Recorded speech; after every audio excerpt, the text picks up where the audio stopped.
The butterfly effect. The concept that small, seemingly negligible actions over a period of time and in combination with each other result in large and unpredictable consequences. Until Dawn is a narrative, choose-your-path style horror game, based entirely around this concept. Just as a butterfly flapping its wings in India can lead to a devastating storm in Idaho, arguing with your girlfriend through a series of falling dominoes can save a character's life. And every person is fair game. All of them can live, or all of them can die, with any combination therein. No one has plot armor from the butterfly effect. In fact, through this complicated system, there are no less than 256 variations on the ending. And that's only when considering major actions like who lives and dies. If we were to include dialogue variations or episode name variations, I shudder to think what the final number would be. Now, trying to get all of those would be crazy, and thankfully that's not a requirement for the Platinum. In fact, I only need 2 of those endings. Everyone survives, and everyone dies. In addition, I'll also need to manipulate certain specific occurrences, mostly manners of death, and get all of the collectibles, of which there are well over 100. Thankfully, the collectibles give interesting lore, and actually change what the characters know, which changes their dialogue. This was engaging enough to make the vexatious task of collecting, 125 of them worth it for me. The game structure consists of a prologue plus 10 episodes. We play from all of the 8 characters' perspectives at one time or another as they attempt to survive until dawn. In between each episode, we have a decompression session with the psychiatrist, Dr. Hill. Although initially it's not made clear from which character's perspective these sessions are. I'll have much more to say on Dr. Hill later. These sessions consist of him asking a series of this or that questions, at least in the beginning. Those answers also have consequences in the game. Telling him what I'm afraid of has those things appearing much more often as I play. Telling him which character I'm less fond of results in their relationship bar decreasing, and him reading me to filth. A bit too bitchy for your taste. Often the lack of confidence manifests itself as overconfidence. Think about that. Is that not just a little bit like...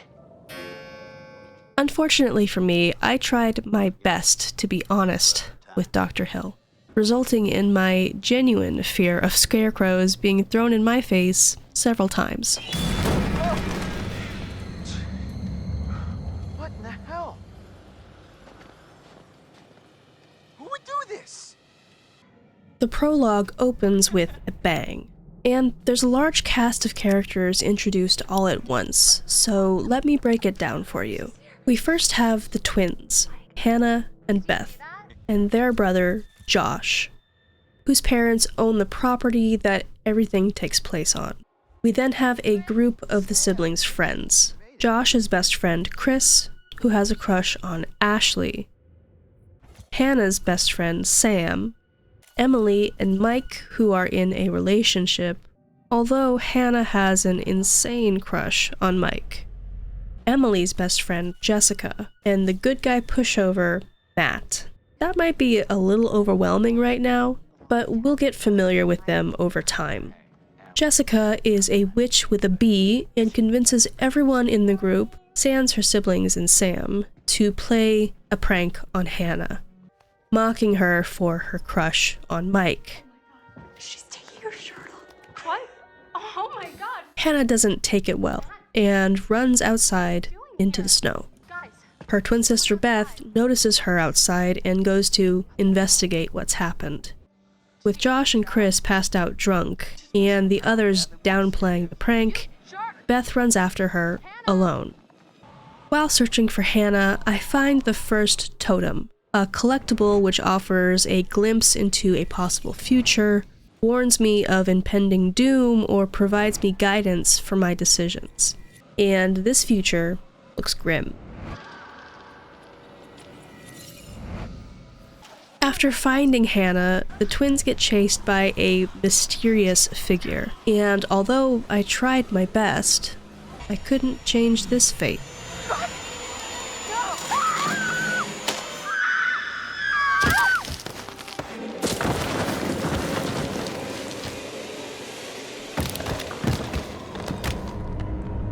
One year later, and with the twins being considered missing, although we know what happened, Josh invites everyone back up to the mountain lodge to be together on the anniversary of their disappearance.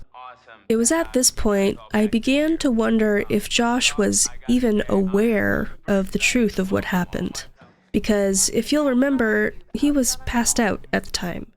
Even with a year to process, I would find it quite difficult to not blame the others for their disappearance, at least to a degree.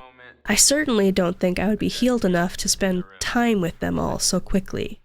Sam and Chris also discussed this on their cable car ride up to the lodge. This was the right thing to do. What? You know, getting everyone together on the anniversary. I mean, Josh seemed really pumped about us all doing something, didn't he? Yeah, no, he definitely did. I haven't seen him so excited about something in forever. Amazingly, every single person who was there that day agrees to return, although we have a little do-si-do on relationships. Mike is now dating Jessica, Emily's now ex-best friend, and Emily has moved on to dating Matt. This, of course, is a powder keg of epic proportions, just waiting to explode. In an effort to avoid World War III, Josh sends Mike and Jessica to stay in the smaller cabin on the property, essentially exiling them from the rest of the group. But trust me, they do not mind. After a few detours, a couple of pranks,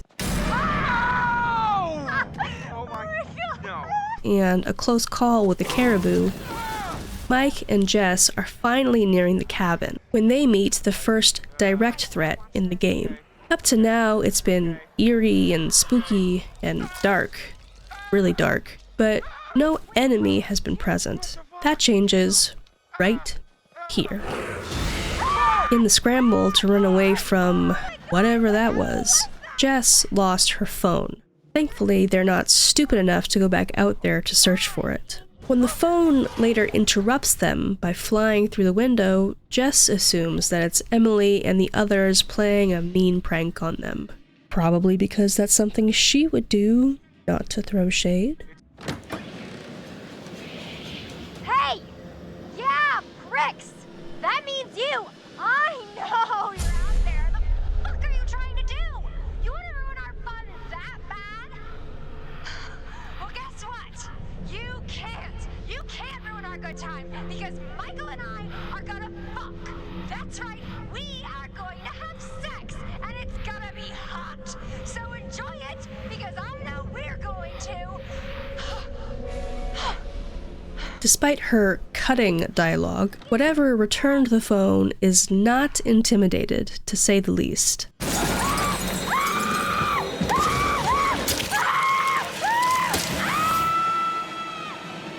This sequence with Mike is the sole deciding factor on if Jess lives or dies. If I fail any of these QTEs, or if I go the safe route instead of risking it to save her, she will just be dead. No takebacks. This is my first time playing a supermassive game, and I never thought I could find QTEs so stressful. But trying to keep all 8 teenagers alive utilizing a combination of sometimes tiny timed button presses, quick decision making, combat, and don't move segments, which made me physically freeze in place. I was under pressure. I managed to keep Jessica alive, following her into what appears to be a mine shaft. Or at least I keep her alive until it's taken out of my hands.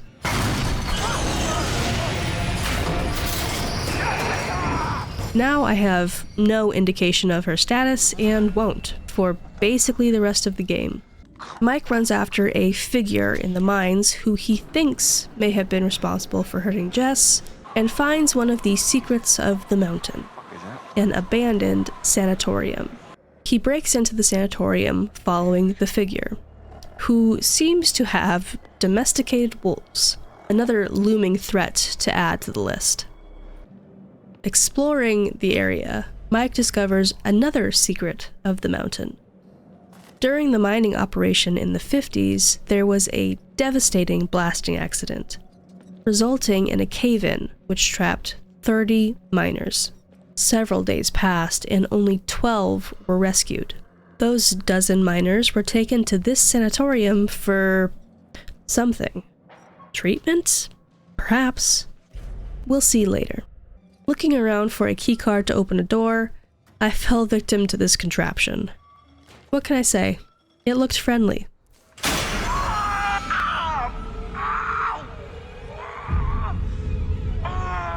Given the option to either try to open the trap or cut off his fingers, I decided Mike had too many phalanges.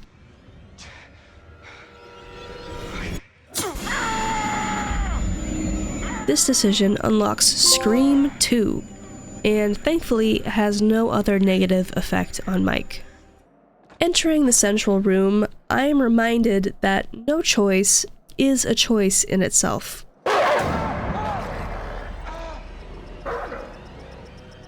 Choosing to not attack the wolf and then feeding him a bone opens up the ability to unlock the skillful Wolfman later in episode 9.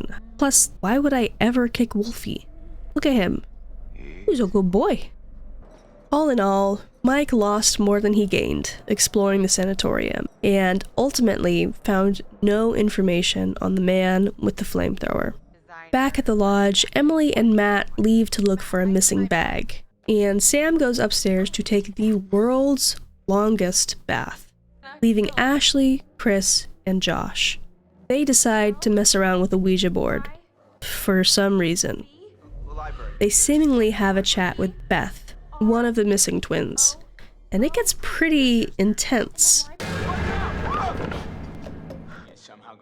Josh storms off, thinking that his friends are making fun of him, poking at a sore spot, although both Ashley and Chris deny doing that. Following the instructions from the Ouija board, they head into the library looking for clues of what happened to the sisters.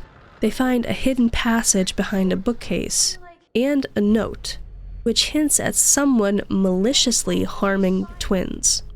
Combining this with the slight hints that have been dropped indicating someone has it out for the family, someone who has recently been released from police custody, it's a concerning prospect.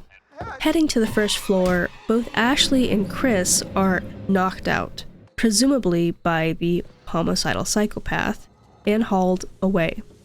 Just for a quick head count of our antagonists, we have the flamethrower man and his wolves in the sanatorium, whatever took Jess through the forest, and now the psychopath. How many ops do we need? Just wondering. Chris regains consciousness and finds Ashley missing. Running into the snow to find her, he instead finds a setting worthy of a Saw film. As a player trying to save everyone, having to choose to save Ashley or Josh with no other options was off-putting and confusing, especially since I couldn't think of anything I would do differently given the opportunity. Dejected, and so early in my playthrough, I chose to save Ashley, and Josh got bisected.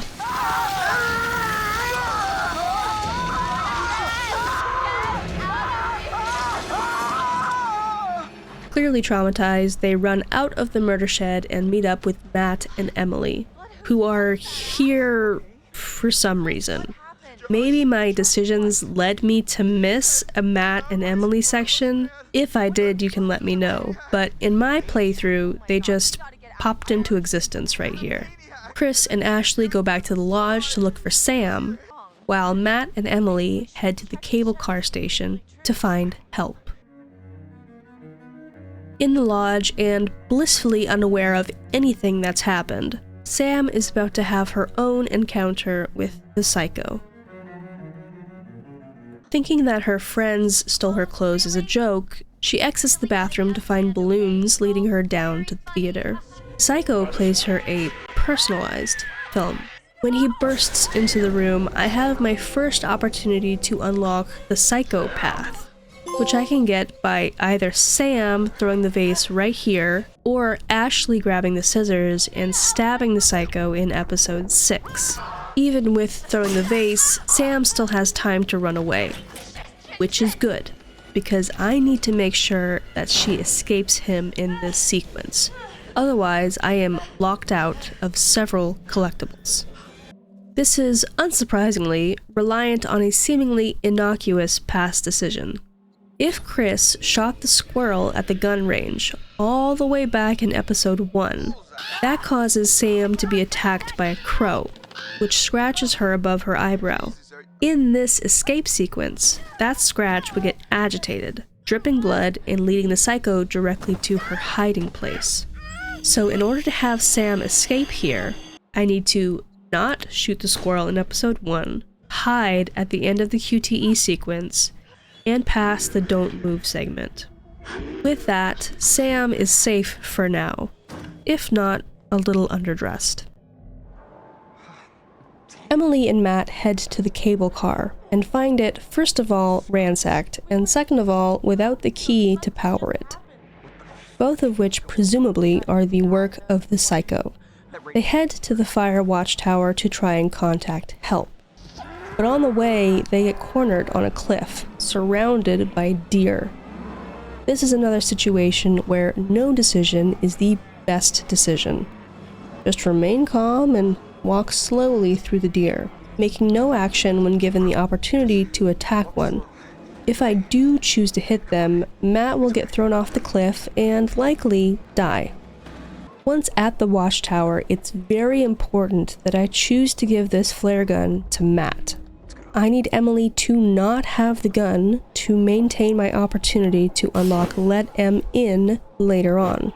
Emily reaches someone on the radio who says that because of the storm, they can't helicopter in. There it is! There it is! At this point, a mysterious figure attempts to enter the tower, and when it can't, it instead cuts the supports, sending the tower plummeting into the mines.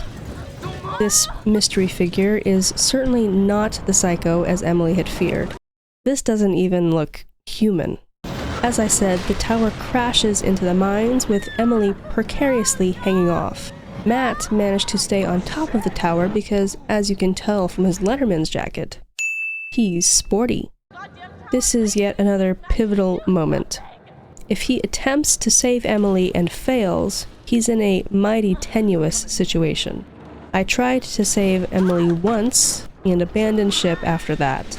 Emily and the tower fall even deeper underground, and while that may be concerning, trust me, she's fine. For now, at least. Hard cut to the lodge. Not finding Sam upstairs, Chris and Ashley head into the basement and have a phantasmic ordeal. Wait! Chris, the ghost! What? Hey, they looked pretty familiar, didn't they? Past the now opened door, they find what appears to be the psycho's home base, full of hooks, chains, and butchered pigs. Following this trail of blood, since they're still on the hunt for Sam, I am subjected to yet another scarecrow jump scare. This was the first time I noticed that some of the voice lines are a little out of place. I don't get it. As if the game front-loads the beginning of the dialogue, expecting a character to be dead. And when they aren't dead, it seems awkward. Crazy, this is crazy. Chris gets knocked out with the laughing gas, and if Ashley decides to stab the psycho, she gets one-tapped and has a black eye for the rest of the game. Otherwise, she just gets gassed as well. They awaken to yet another Saw film setting. They have a sweet moment. We're always talking around it, and now, we've wasted everything. Ashley, none of it was wasted. What do you mean? Every second that I spent with you was the only thing I ever wanted to do with my time. which is completely cock-blocked by the man trying to kill them. Chris is given a gun and has to choose to shoot himself or shoot Ashley. Whoever doesn't get shot gets to leave. And Chris is put on a bit of a time crunch. This is a pivotal moment for keeping Chris alive. If the gun ever points at Ashley, let alone if he actually fires it, Chris is guaranteed dead in episode 8. Pointing the gun at himself is totally fine, but I went for the do nothing option again. It's fascinating how often doing nothing is a legitimate choice. No!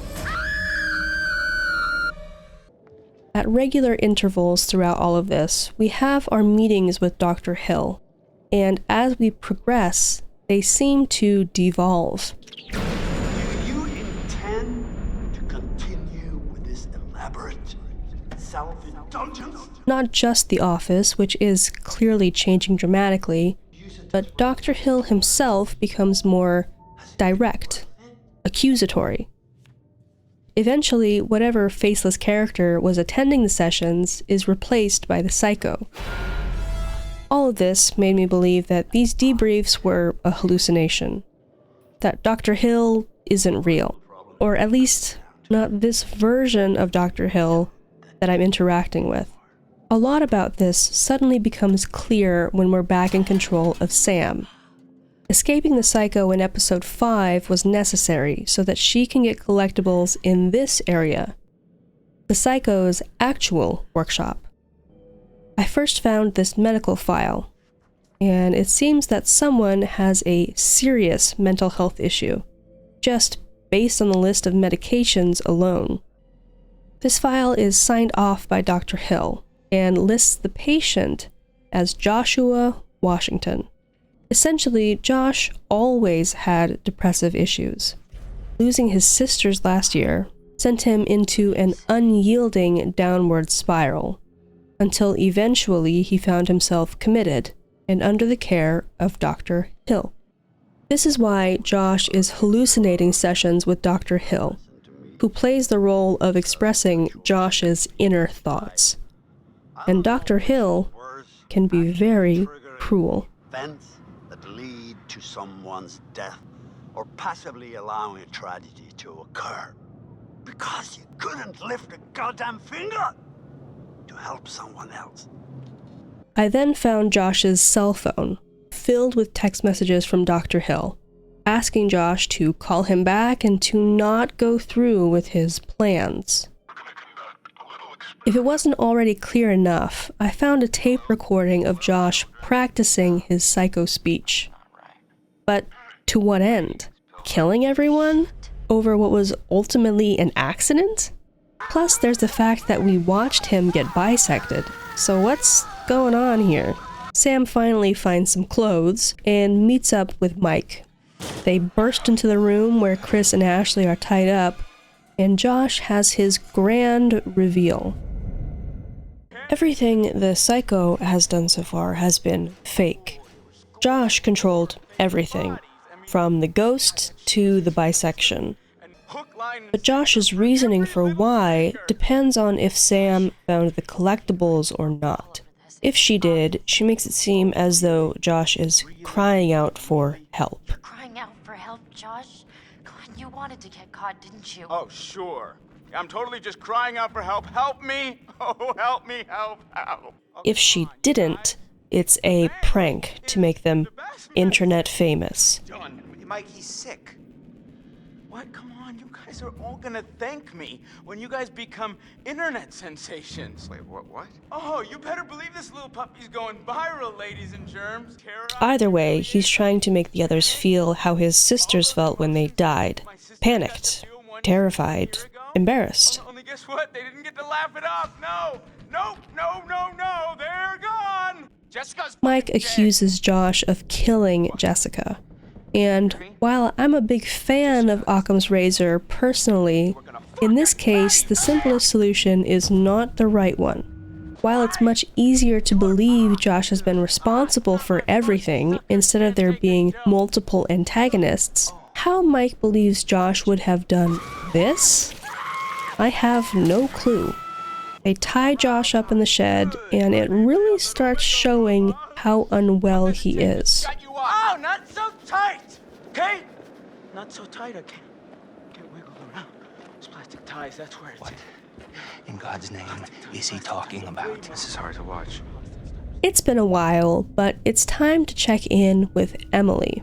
While her friends were being tormented, she was just hanging around. Boo! After freeing herself, she accidentally falls deeper into the cavern and stumbles upon a bunch of skeletons. Perhaps 18 or so, wouldn't you say? She powers on the lift amid bursts of flames in the distance, implying the presence of the flamethrower man. But there's something else down here too. Something non-human. And Emily gets chased by both of them. I need to hide at the end of this hallway, lest I be locked out of some collectibles, similar to the Sam situation in episode 5. But Em is pretty bad at hiding, and the flamethrower man spots her immediately. Strangely, he seems to be on her side, providing her flares, pushing her to a safer area, and fighting off whatever creature it is that's at her back. Emily reaches this wide, cavernous area which looks familiar. This is the exact area where the twins landed and died, we assumed. Yet it looks like someone has been moving around down here, carving the date into the rock, making a cross for Beth, and scattering their belongings throughout the area. Based on Beth's cross and a later unfortunate discovery, it was clearly not her moving around down here, and a stranger wouldn't care enough to craft Beth a cross, meaning Hannah was down here, alive. Then where is she now? Could she still be alive after a year? On her way out, Em gets chased by the monster that's been on the fringes of our vision this whole time. We get our first face-to-face meeting with the Wendigo. The in-game lore mostly follows along with the real-life folklore of a Wendigo. A gaunt, humanoid spirit with long, sharp claws and an insatiable hunger. According to the game, they are actually just a spirit in possession of a host. So a Wendigo is never really killed, because when one is put down, an incredibly difficult feat considering their speed, lethality, and impenetrable skin, only the host body is dead. Their spirit continues to prowl the area looking for another victim to possess. And how does one become possessed by a Wendigo? Cannibalism. After resorting to eating human flesh, they will continue to hunt down humans to eat in a futile attempt to satiate themselves. A hunt which is made easier because, having once been human, the Wendigo can mimic a human, drawing victims in before the people even realize anything is wrong. Now, this seems pretty hopeless from the human's POV, but there are certain things they can do to evade a Wendigo. They are particularly weak to fire, and their vision is dependent on movement. So if cornered by one, Don't fucking move a muscle. Emily, not knowing this, tries to outrun the monster. I need to make sure that she survives this chase to keep her alive, but also to be able to unlock Let Em In. Hit all of the QTEs, jump off the conveyor belt at the first opportunity, since otherwise... and hide successfully. Emily will get bit by the Wendigo, which is what we want, and she will escape, running to the lodge and meeting up with the others. Once there, Emily tells everyone what she's learned about the twins and how help isn't coming until dawn. We get our first real discussion with the flamethrower man, whose name is Jack. Jack is not malevolent, although he is quite direct. In stark contrast with his rough outward appearance, Jack does his best all throughout the night, and on one night in particular, exactly 1 year ago, to protect our entire cast of characters. Jack's entire life is focused on documenting and capturing or killing Wendigos. It's actually a generational role in his family, starting back with his grandfather, who had been killed by the biggest, baddest Wendigo around, Machu Picchu. Jack had searched for that particular beastie ever since, only being able to track it down on this mountain while Machu Picchu stalked and attacked the twins a year ago. Jack, devastated that he couldn't help them, killed the Wendigo that night, ultimately just releasing its spirit to wander the mountain. Now aware of these creatures' existence, the crew realize that they've left Josh outside, alone, trussed up like a lovely hors d'oeuvre for the beasties. Jack and Chris decide to go out and look for him, against everyone's better judgment. But not all is lost. Yeah! They find Josh missing. Everything suddenly erupts in chaos, and sadly, Jack takes the worst of it.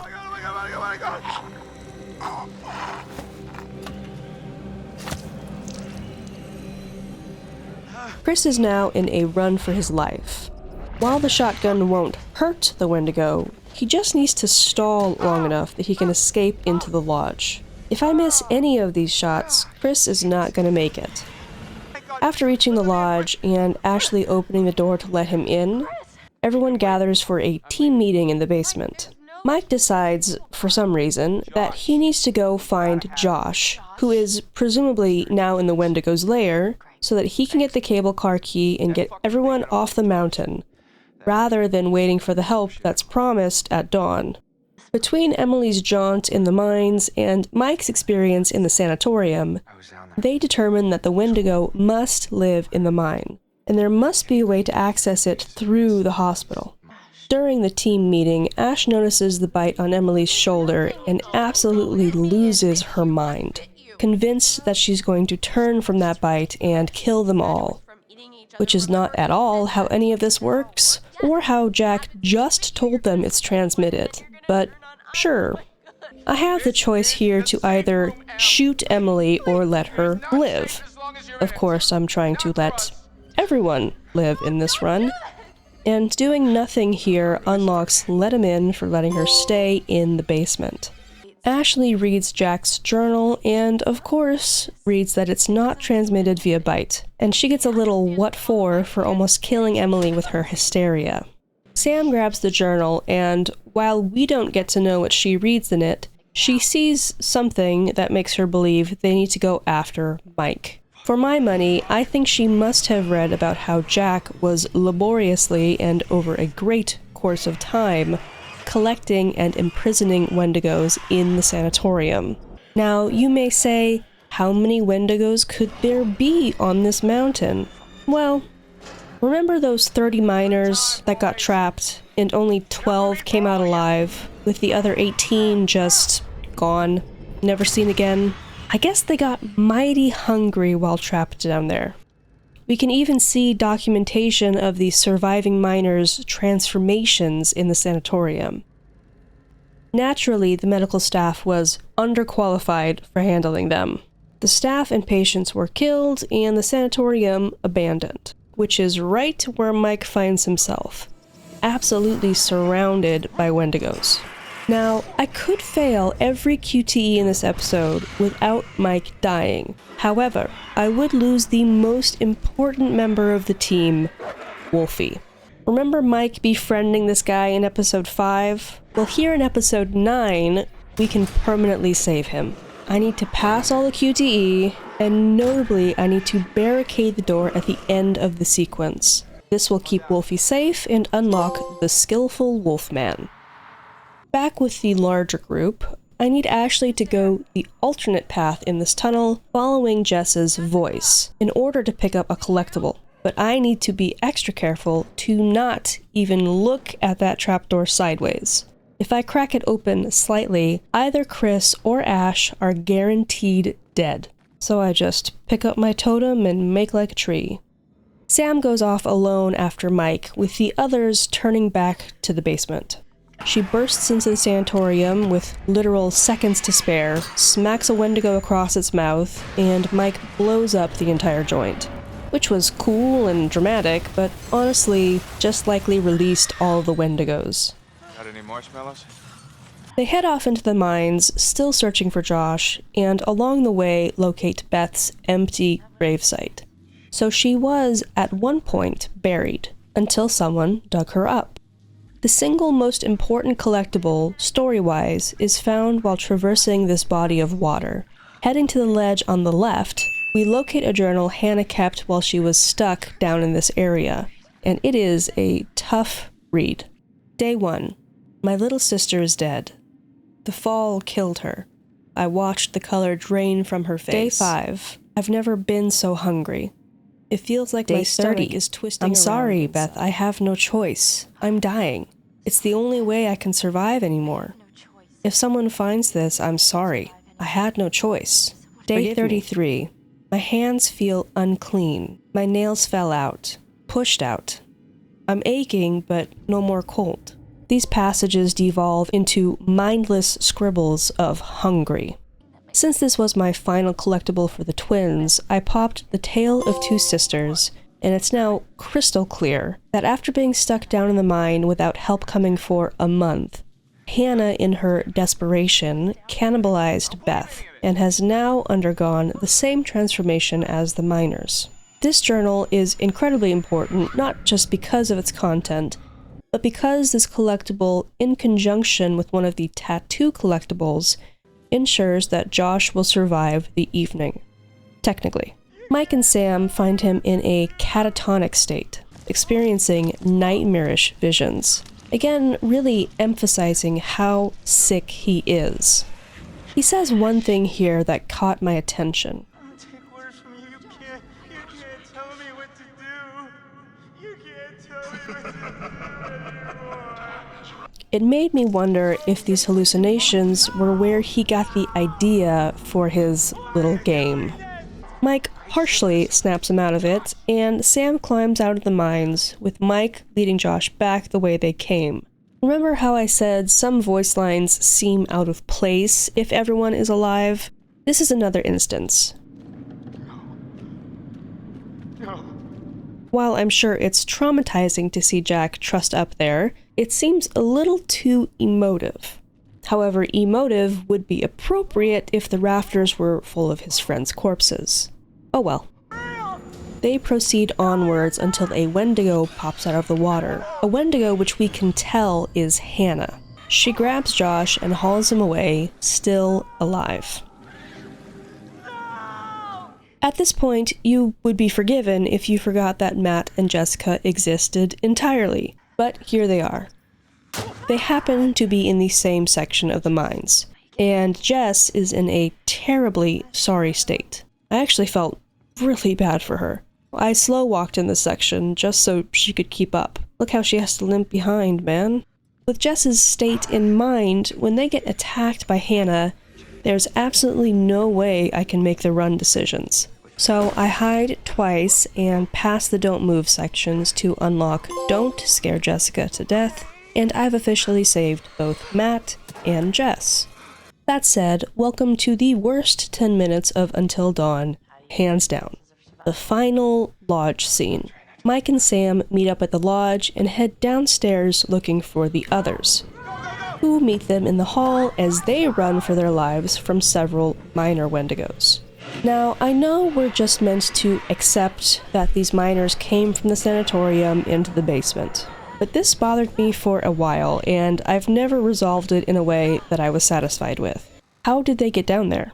As far as we knew, there were two paths to the sanatorium: the hall that Mike took and locked behind him, and the tunnel that the rest of the group took and closed up behind them. And surely Emily, Ashley, and Chris made it back through the tunnel before Mike blew up the sanatorium, so it's not like they got caught in transition. I pondered this for a while, and I just don't know. If you have an idea, feel free to leave a comment and let me know. Or tell me how silly I'm being to focus on this one detail. Anyway, the group runs from the minor Wendigos at their back, and straight into Hannah. Now, I haven't mentioned this, but apparently Wendigos are very territorial, and Hannah attacks the other Wendigos. It becomes immediately apparent that Hannah is so much larger, so much stronger than the other Wendigos. She dispatches them with hardly any effort. My theory for why that is she must be possessed by Makapichu, the biggest, baddest Wendigo around who had chased her and Beth off the cliff. As Hannah fought the miners, she broke a gas pipe, which gives Mike and Sam an idea. Not good. We begin a series of the longest, most grueling don't move segments back to back to back. See, Sam needs to continually catch Hannah's attention to first allow Mike to break a bulb, then for Chris, Ash, and Emily to each make their way out, with a long don't move segment between each action. So long, in fact, that I got a lot of time to study Hannah. Enough to notice that she has some cute little panties on with little bows. Cool. To this day, I still call foul on me failing this don't move segment. I am so convinced that I didn't move, dang it.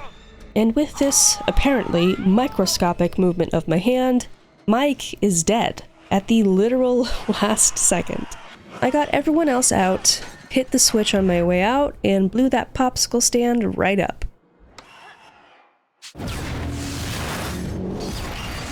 For keeping all of the girls alive, at least, I unlocked 4 Daughters of Darkness, and I went right back in to replay through Chapter 10, which of course has to be one of the longest chapters. At least there's a chapter select. It could be worse. This time, saving all of the boys unlocks the Quicker Man, and saving all 8 characters unlocks They All Live.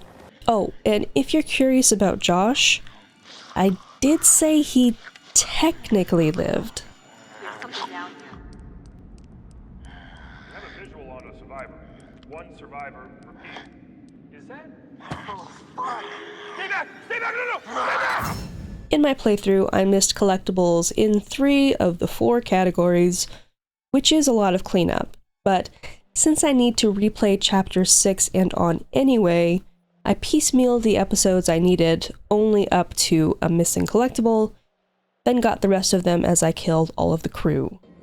I'm sorry to say that killing them all was pretty enjoyable for me, especially after having to stress so hard to keep everyone alive. It almost felt like a relief. For the trophies, there are specific ways I need to kill Chris, Ashley, and Emily, but let's go ahead and hit up everyone in order. First, I made Matt try to save Emily twice, sending him straight into Hannah's arms.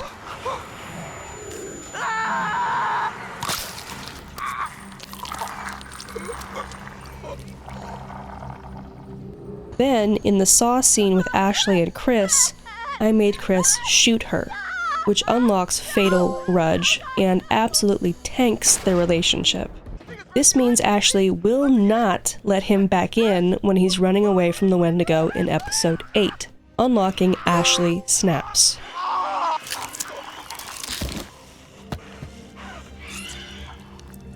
Down in the basement, once Ashley becomes hysterical about the bite, I had Mike shoot Emily, unlocking the exorcism of Emily. I again had Ashley follow Jessica's voice to the trapdoor, but this time I opened it, unlocking You Let the Wrong One In.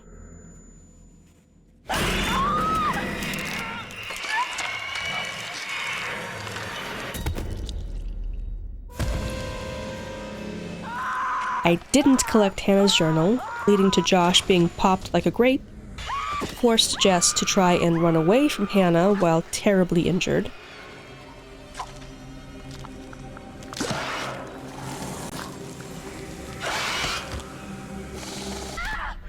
Immediately failed all of Sam's Don't Move segments,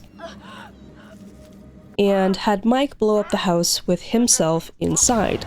And so easily, everyone is dead. Unlocking, this is the end. Well, mostly everyone is dead. I did save the most important member still.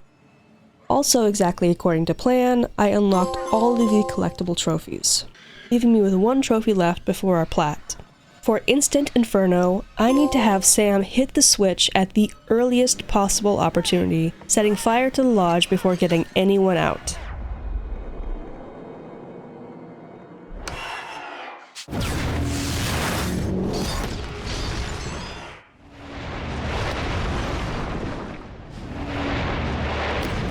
Brutal. And with that, I've earned a symphony of horror trophies. Ultimately, despite seeming like we were surrounded by enemies in the beginning, this all came down to the Curse of the Mountain and the Wendigos that it spawned. And Wendigos are just animals, right? Following hunter instincts.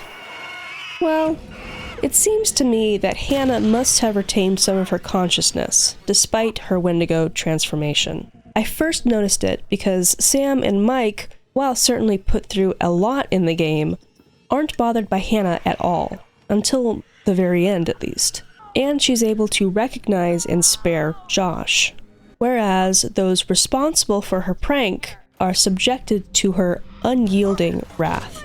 She plays vicious tricks on them, terrorizes them all throughout the night, and while the minor Wendigos just attack and kill via cutting, Hannah seems to take great delight in merciless brutality, often decapitating her old friends and retaining their heads.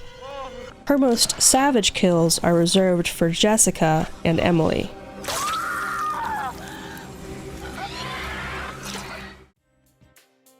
While more complicated than most Platinums I've gotten, I enjoyed this game much more than even I expected, and I'm very glad that I played the PS4 version instead of the new PS5 hotness. While the lanterns never wanted to act right, I see nothing wrong with the models or visuals in the older version, and I actually like the blue filter, which adds an interesting facet to the game's palette.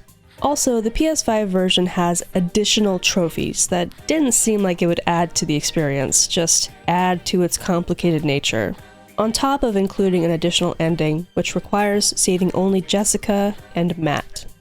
Anyway, I could keep talking about this game forever, but I've already gone on far too long. This marks week 3 of our month-long horror game event, Bun's Fear Fest, where I post a new video every Friday in October, so I'll see you again very soon.